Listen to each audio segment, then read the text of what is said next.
this is Garrett with Rhapsody. I'm here with Benjamin and James from MGMT. How you doing, guys? Hey, good, doing great. Excellent. I'm doing pretty good. The sun just came out, which works out pretty well. Good thing to have at a festival.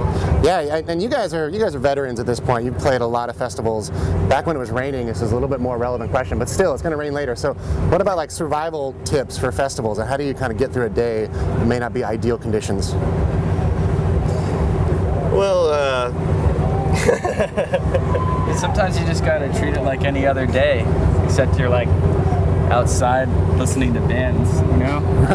I think, the best laid plans of mice and men, I think, you come in thinking that you got it all handled, and, you never know what's going to happen. So I guess be prepared for anything and be open to everything, and don't get so hung up on whether your body is feeling good or clean.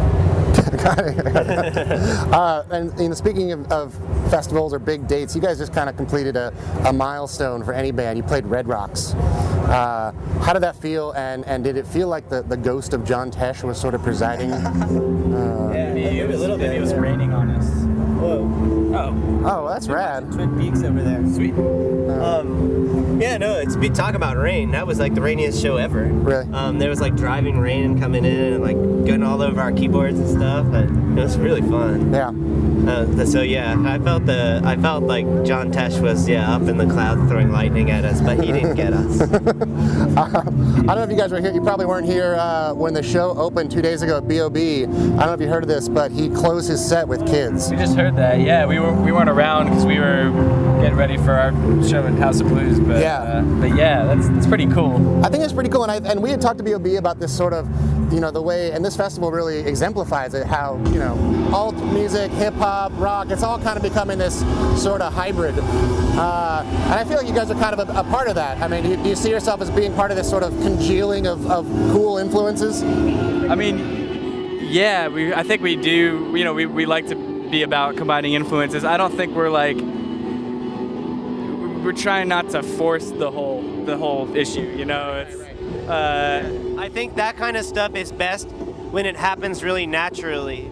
In other words, not like consciously trying to mish up different music, but like it just coming out naturally because that's what you like. All the different stuff you like. Cool. There's a really loud band playing, so if we're yelling, that's fine. But the audio will be fine, just so you guys know. So congratulations, it's been out for a couple months now. You guys kind of had some cool plans when you released it. You really wanted people to listen to it as a full-length album, and you took sort of a different approach than your first record. How is that going so far? I think.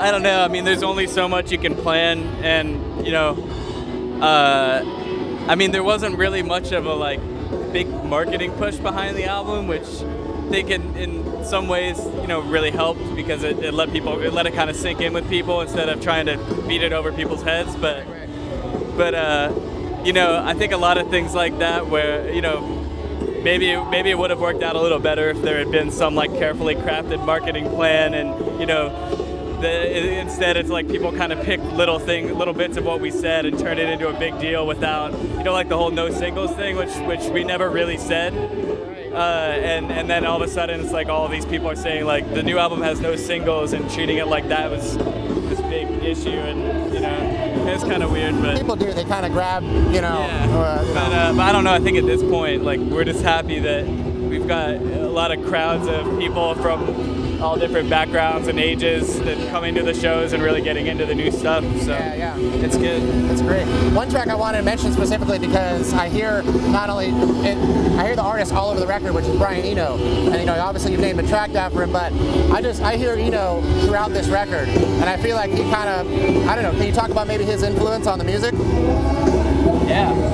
Do you want to talk about Brian Eno? Yeah, he's in there for sure. I think we all have a lot of respect and admiration for him. But that particular song is kind of also maybe playing with the idea of him being this all-knowing musical wizard, which is funny to us. I don't know. It's like you were saying earlier. People think of Brian Eno today, I think, as this Apollonian kind of object model of restraint, but they forget what he looked like in the 70s with his green lame and playing the oboe and jumping around, being all glammy and stuff. So it's just fun, it's like different aspects of Eno, I